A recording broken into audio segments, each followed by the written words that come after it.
किसान भाइयों नमस्कार। मैं डॉक्टर महेंद्र प्रताप गौतम, वैज्ञानिक फसल सुरक्षा कृषि विज्ञान केंद्र लिदौरा से। आप हमारे पीछे देख रहे हैं कि ये सारे नींबू के पेड़ लगे हुए हैं और हम आज ऐसे ही किसान के पास हैं जो नींबू की खेती करके एक नया आयाम स्थापित कर रहे हैं, एक रोल मॉडल बन रहे हैं और साथ ही साथ नींबू की खेती के साथ साथ इंटरक्रॉपिंग भी कर रहे हैं, यानी जो बीच में जगह बच रही है उसमें इस समय ये टमाटर की खेती कर रहे हैं और पत्ता गोभी की खेती कर रहे हैं। तो किसान एक ही साथ तीन चीज़ें करके मुनाफे को अपने डबल कर रहे हैं, यानी पहले से तो डबल हो ही रही है, साथ ही साथ उससे अलग मुनाफा भी कमा रहे हैं क्योंकि सब्जियों से अलग मुनाफा हो रहा है और नींबू तो ऐसी चीज़ है ही कि 12 मास उसका डिमांड है और अच्छा से अच्छा सेलिंग भी है। तो हम चलिए किसान से बात करते हैं। हमारे साथ हमारे चैनल डॉक्टर कृषि से आज जगदीश जी जुड़ चुके हैं, तो हम सबसे पहले चाहेंगे कि उनसे बात करें। तो नमस्कार सर, आप अपना सबसे पहले मैं चाहता हूँ आप अपना परिचय दीजिए। मैं जगदीश राय, ग्राम जमीन ईसरपार, पोस्ट चौधरी, तहसील निजामाबाद, आजमगढ़ ज़िले का रहने वाला हूँ। तो मैं सबसे पहले पूछना चाहूँगा कि आपको ये नींबू की खेती का आइडिया कहाँ से आया कि हमको नींबू की खेती करनी चाहिए? नींबू की आइडिया आई, गर्मी में नींबू खरीदने गया तो 20 रुपये जोड़ा जी जी नींबू था। जी जी तो मेरे दिमाग में आया अगर हमारे पास ज़मीन है और श्रम है तो हम क्यों ना नींबू की खेती शुरू करें। बिल्कुल बिल्कुल। और फिर इसके बाद नींबू का खेती है, तो ये कितने दिन पुराने यानी प्लांट है? ये लगभग 2 साल।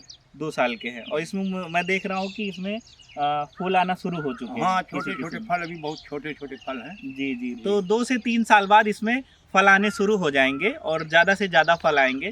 अभी भी कुछ ऐसी चीज़ें हैं कि जिनको हम करें तो ज़्यादा से ज़्यादा अभी भी फल लिया जा सकता है क्योंकि नींबू की कैनोपी बहुत अच्छी हो गई है और प्लांट थोड़ा बड़ा भी हो गया है। तो ये अच्छा सिम्टम है क्योंकि आप जितना ज़्यादा अपने प्लांट का ध्यान रखेंगे उतना ही ज़्यादा वो ग्रोथ करेगा और जितना जल्दी ग्रोथ करेगा तो जाहिर सी बात है कि फूल बढ़िया बनेगा और फूल से फल भी ज़्यादा सेट होगा।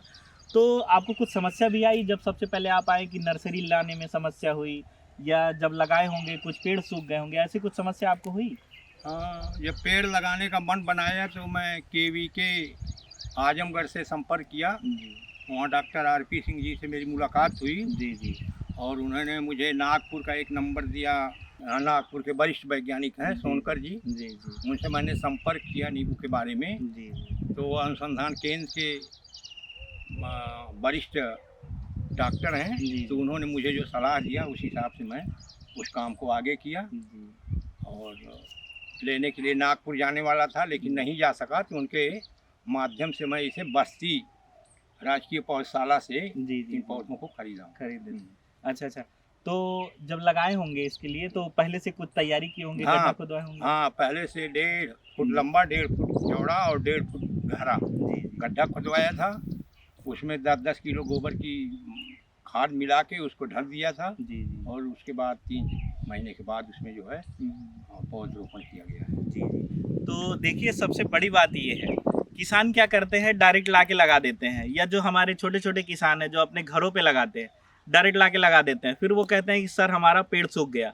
तो जैसा अभी सर ने बताया, जगदीश जी ने बताया कि तैयारी करिए, 3 महीना पहले गड्ढा खुदवा दीजिए, फिर जिस हिसाब से फर्टिलाइजर शेड्यूल बताया गया वो कर दीजिए। जहाँ दीमक लग रहे हैं या जहाँ ज़्यादा कीट लग रहे हैं तो उसमें 10 ग्राम कोई इंसेक्टिसाइड मिला लीजिए, फिप्रोनिल मिला लीजिए, और जहाँ बीमारियां लग रही हैं तो उसमें कार्बेंडाजिम मिला लीजिए मिट्टी में ही। तो तभी से ही आपका जो प्लांट है वो सुरक्षित हो जाएगा और वो बढ़िया विकास करेगा। अपितु आप डायरेक्ट लाके छोटा सा गड्ढा लगा के आप अगर लगा देते हैं तो वो 100% सूखना ही सूखना है। तो ये सभी चीज़ें हैं। दूसरी चीज़ क्या है कि देखिए आपको ध्यान देना रहेगा इस लाइन टू लाइन, जैसा सर ने मैनेज किया है बहुत बढ़िया मैनेज किया है। हम देख रहे हैं कि जो इनका बाग है ये थोड़ा आइडियल भी है। दूसरा चीज़ क्या है, इन्होंने पानी के लिए देखिए ड्रिप इरिगेशन लगाया है। तो ड्रिप इरिगेशन सिस्टम पानी की बचत के लिए है क्योंकि आपको पूरे पेड़ में हर जगह आपको पानी की ज़रूरत नहीं है, पूरे खेत में आपको केवल इसकी जड़ में ही पानी की ज़रूरत है।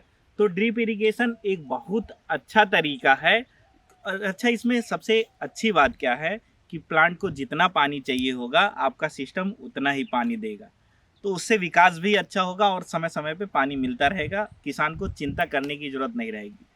तो इसमें बहुत सारी बीमारियां आती हैं, कीट भी आते हैं। तो कीटों के लिए अभी तो मुझे नहीं लगता कि आपके बाग में कोई कीट आया होगा। नहीं, कीट का कोई प्रभाव नहीं है। जी जी।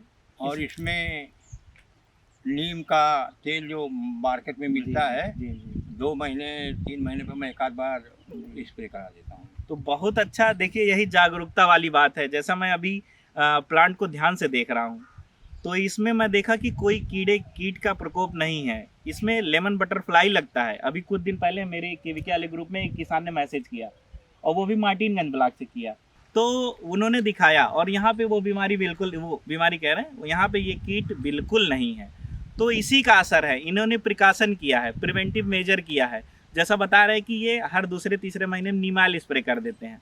नीम ऑयल खुद ही रिपेलेंट का काम करता है। वो खुद ही कीड़ों को दूर भगा देता है, एक कोटिंग बना देता है पत्तियों पे, जिससे कीट की समस्या बिल्कुल नहीं है। अगर आगे भी ये ऐसा करते रहेंगे तो वो कीट बिल्कुल नहीं आएगा, और आपका प्लांट जो है वो स्वस्थ होगा, ज़्यादा से ज़्यादा उसमें नींबू आएगा। तो और कोई ऐसी समस्या आपको आई कि खैर अभी तो आपका नींबू अब आने लगेगा, तो आप अच्छी खेती करेंगे। तो हमारे किसानों को, हमारे जो व्यूअर है, हमारे चैनल से जुड़े हुए हैं, उनको आप कोई ऐसा सुझाव देंगे कि वो ज़्यादा से ज़्यादा नींबू की खेती की तरफ आएँ? क्योंकि मैं देख रहा हूँ कि ये सब जो फल है ये अधिकतर साउथ से ही आ रहे हैं, और अब जब धीरे धीरे अपना उत्तर प्रदेश का किसान इन सब चीज़ों के लिए आगे बढ़ेगा, तभी हमारा राज्य भी आगे बढ़ेगा, और जो हमारा सप्लाई चेन है वो भी मजबूत हो जाएगी। तो नए किसानों के लिए आप क्या सुझाव देना चाहेंगे नींबू की खेती के बारे में? नींबू की खेती सबके लिए ठीक है। इसमें श्रम कम है, लागत कम आएगी और प्रॉफिट बहुत अच्छी आएगी। केवल समस्या है 2 साल जी। आपको इंतज़ार करना पड़ेगा। जी। और अगर पहले फल आप लेंगे तो पेड़ कमज़ोर हो जाएंगे, उनकी अर्धवाएँ कम हो जाएगी, जी। और बाद में पैदावार कम होगी। जी। उसके लिए आप बीच में कोई दूसरी फसल ले सकते हैं, जैसे मैं पात गोभी, टमाटर, जी। और ये देखिए इसमें बीच में चंदन भी लगा है। ये चंदन का पेड़ है, अभी लगा है। तो बीच में इस लाइन के बीच में चंदन लगाया गया है। तो जैसा कि सर ने बताया कि आपको 2 साल इंतज़ार करना रहेगा, तुरंत से इसमें फ्लावर नहीं आ जाएगा। 2-3 साल के बाद आपका फ्लावरिंग बनेगा, यानी तभी आपका फूल आएगा। तो उससे बचने के लिए जो आपका समय है, उसके बीच में आप इंटरक्रॉप कर सकते हैं। जैसा आप देख रहे हैं कि टमाटर लगाया है सर ने, टमाटर की भी अच्छी उपज मैं देख रहा हूँ इसमें हो रही है। साथ ही साथ मैं देख रहा हूँ कि इन्होंने चंदन का भी खेती किया है, बीच बीच में चंदन के भी पेड़ लगा दिए हैं। तो मैं अपने कैमरामैन से चाहूँगा कि चंदन भी दिखाएं कि अपने आजमगढ़ में ये भी हो रहा है कि चंदन लगाएं, और सक्सेस भी होंगे इसके लिए। तो इसी सब चीज़ के साथ मैं चाहूँगा कि अगर आप कुछ और कहना चाहते हो तो आप कहें, नहीं तो मैं अपने सारे जो हमारे दर्शक हैं उनको धन्यवाद कहना चाहूँगा, और आपको भी धन्यवाद कहना चाहूँगा कि आपने अपना बहुमूल्य समय निकाला और हम लोग को समय दिया।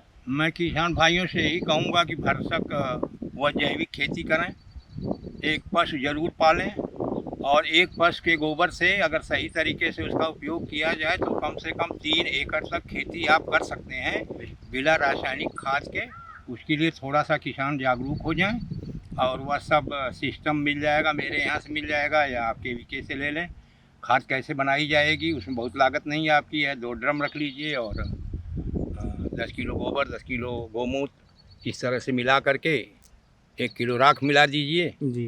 तो इस तरह से आप 20-22 दिन तक थोड़ा गुड़ मिला दीजिए, तो मिला करके आप बना लीजिए, और उसको प्रति पेड़ 100 ग्राम पानी के साथ मिलाते रहिए। आपको कोई खाद नहीं, कोई लागत नहीं है, तो कोई कीट नहीं लगेगा।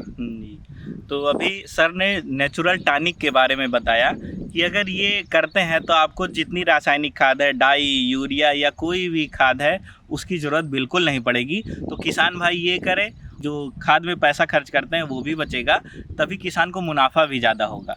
तो मैं चाहूँगा कि सर आप अपना मोबाइल नंबर भी बता दें कि किसान अगर नींबू की खेती के बारे में आपसे कुछ पूछना चाहें तो आप उनको भी अपना जानकारी दें, जो आपका एक्सपीरियंस है वो आप साझा कर सकें। 95 32 39 20 16। जी। तो ये मोबाइल नंबर जगदीश जी का मैं अपने डिस्क्रिप्शन में भी दे दूंगा। अगर आप आजमगढ़ में या आसपास के ज़िले में नींबू की खेती करना चाहते हैं तो हमारे जो प्रगतिशील किसान हैं श्री जगदीश जी, आप उनसे मिलें और आगे बढ़ें और कृषि के क्षेत्र में नए आयाम स्थापित करें। बहुत बहुत धन्यवाद। धन्यवाद। कृषि से जुड़ी नई नई तकनीकियों के बारे में जानकारी चाहिए तो उसके लिए हमारे YouTube चैनल डॉक्टर कृषि को सब्सक्राइब करें एवं बेल आइकन दबाएं। और नई नई जानकारियों के लिए आप कमेंट के माध्यम से हमसे जुड़ें, जिससे हमें पता चलता रहे कि किसानों की समस्या क्या है, उनको किस विषय पे अगली वीडियो चाहिए। बहुत बहुत धन्यवाद।